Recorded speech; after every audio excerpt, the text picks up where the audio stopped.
17 जागा आहेत. त्या संदर्भामध्ये प्राथमिक चर्चा तिन्ही पक्षांची त्या ठिकाणी झालेली आहे. 6 लोक मिळून आम्ही त्या संदर्भात चर्चा केलेली आहे आणि आमचा रिपोर्ट सगळा आम्ही आमच्या नेत्यांना दिलेला आहे. आम्ही माननीय देवेंद्रजींना दिलेला आहे, शिवसेनेने माननीय शिंदे साहेबांना दिलेला आहे, आमच्या पवारताई वहिनी आहेत, वहिनी साहेबांना सुद्धा त्यांचा राष्ट्रवादीचा रिपोर्ट गेलेला आहे आणि यानंतर तिन्ही नेते बसून त्या ठिकाणी निर्णय करतील आणि समन्वय ठेवून राखून या ठिकाणी सगळ्या जागांचं वाटप होईल.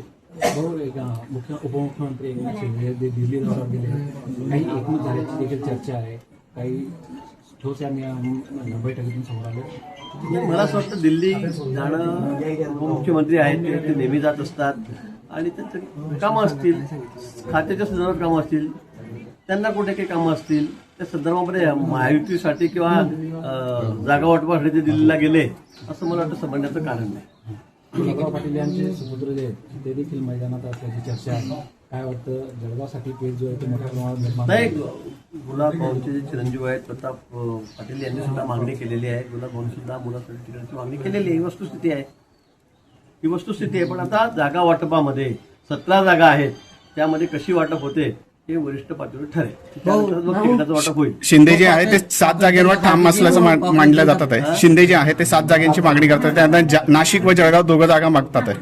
मला वाटतं या संदर्भामध्ये मुख्यमंत्री महोदय ते आणि दुसरे मुख्यमंत्री आमच्या वहिनी त्या ठिकाणी बसून निर्णय करतील. अतिशय मी पुन्हा सांगतो की समन्वयाने सगळा हा विषय सुटणार आहे. या संदर्भाने मागणी तर सगळेच युती असली महायुती असली की आम्ही मागणी सगळेच करतो, पण मला असं वाटतं की शेवटी अंतिम निर्णय तिन्ही नेते म्हणून घेतील आणि हा प्रश्न 1-2 दिवसामध्ये सुटेल. काँग्रेस जनता पार्टीला अण्णा हजारेंनी पाठिंबा दर्शवलेला आहे. अण्णा हजारे म्हणतात की आता लोकपालसाठी पुन्हा आंदोलन करावं लागेल. माहिती अण्णा काय म्हणाले काँग्रेस जनता पार्टी पण मी अण्णांची लवकरच भेट घेणार आहे. बरेच दिवसापासून माझी त्याची भेट नाहीये. मी त्यांना आजूबाजून नेहमी भेटत असतो, पण गेल्या वर्षभरापासून माझी त्याची भेट नाही. मी बहुतेक या 1-2 आठवड्यामध्ये अण्णांची भेट घेणार. भाऊ, आपल्या इथं आपल्या निवासस्थानी या ठिकाणी खासदार आमदार यांची बैठक झालेली आहे. आपल्या उमेदवाराच्या देखील चर्चा या ठिकाणी कुठेही उमेदवाराच्या नावासंदर्भामध्ये चर्चा झाली नाही. आपल्याला कल्पना आहे. आमचे नेते वरिष्ठ नेते ॲडव्होकेट शिवाजी सोनार कालच त्याची डेथ झालेली आहे. ते आज आमच्यामध्ये नाही आहे.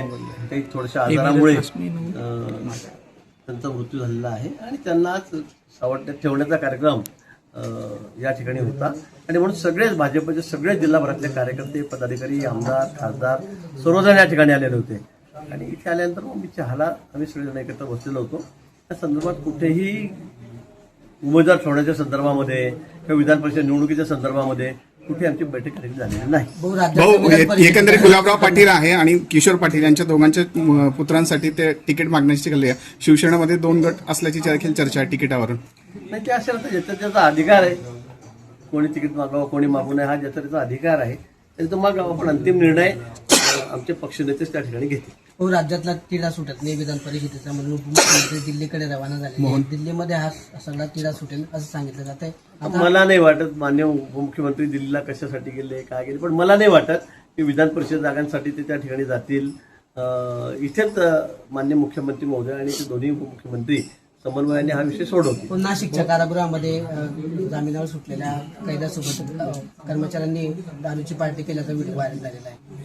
नाही, गंभीर आहे. असं जर असेल कुठे केलेलं आहे? पार्टी कुठे केली? मध्यवर्ती कारागृहामध्ये नाशिक आतमध्ये नाही, या संदर्भात मला माहिती नाही. पण असं जर असेल तर निश्चित त्याची चौकशी होईल आणि अतिशय कडक अनुशासन कठोर कारवाई संबंधित कर्मचाऱ्यांवर होईल. भाऊ, हा तिढा कधीपर्यंत सुटणार आहे जळगावचा किंवा नाशिकचा तिकीट? जळगाव नाशिक नाही, पूर्ण महाराष्ट्राचा तिढा आहे. त्या ठिकाणी सगळेच मागतायत. संख्याबळावर सुद्धा काही ठिकाणी मेरिटवर आम्ही सुद्धा तिकीट मागतो आहोत. पण मला वाटतं तर उद्यापासून फॉर्म भरायला सुरुवात झालेली आहे.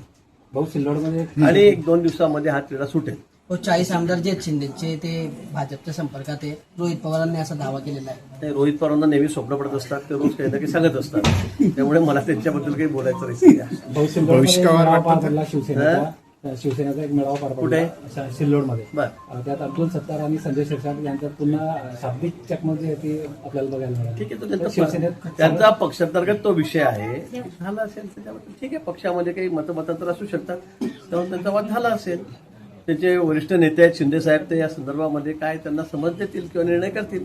पेट्रोल डिझेलची समस्या दिवसेंदिवस वाढताना पाहायला मिळते आहे. जळगाव जिल्ह्यातही अनेक पेट्रोल पंप बंद आहे. शेतकऱ्यांना मोठ्या पेट्रोल अडचणी- डिझेलची कुठेही समस्या नाही, मी आपल्याला सांगतो खरं म्हणजे. फक्त जे आहेत, सगळे ड्रम घेऊन सगळे लोक 2-2, 500 हजार बसलेले आहेत. आता मार्केटमध्ये कॅन सुद्धा मिळत नाही विकत, एवढं शॉर्टेजच्या कॅनचं झालेलं आहे. मी आपल्याला सांगतो की गेल्या वर्षी या वेळेमध्ये या महिन्यात जेवढं पेट्रोल डिझेल विकत गेलेलं होतं त्याच्यापेक्षा 25% मागणी जास्त झालेली आहे.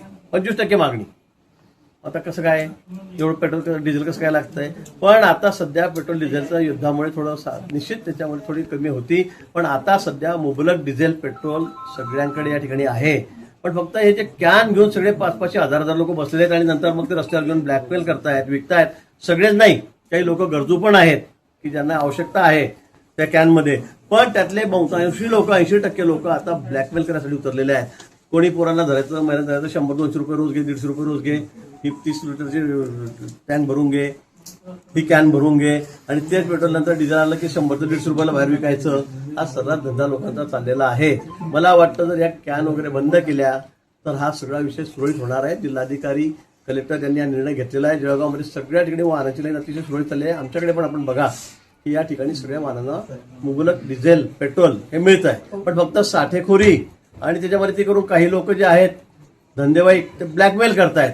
हे नाही झालं तर कुठेही तुटवडा नाही. काही लोकांना पण शेतकऱ्यांना खरा त्रास होतोय. आपण जर गावांमध्ये बघितलं तर रात्री शेतकरी मुक्कामी थांबलेले होते रांगेमध्ये. नाही, खरं आहे. काही लोकांमुळे ज्यांनी अगदी धंदाच मांडलेला आहे या विषयाचा. मी तुम्हाला आता माझ्यासोबत चला, मी तुम्हाला दाखवतोय ते लहान लहान उभा करून दिलेलं आहे. काय त्यांचा संबंध आहे डिझेलशी? काही डिझेलशी कुठे त्यांचा संबंध नाहीये. पण लहान लहान मुलं, अतिशय गरीब घरातले, आम्ही सगळ्यांना ओळखतो, महिला गरीब रोजंदारी करतात, त्यांना सुद्धा उभं करून टाकलं लाईनीमध्ये.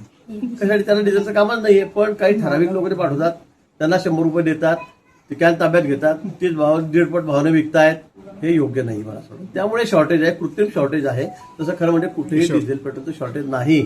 मागच्या वर्षी जेवढं डिझेल गेलं त्याच्यापेक्षा 1.25 पट जास्त, 25% जास्त डिझेल हे या वर्षी लोक खरेदी आहेत. मग कुठे चाललंय डिझेल एवढं? भाऊ विधान परिषद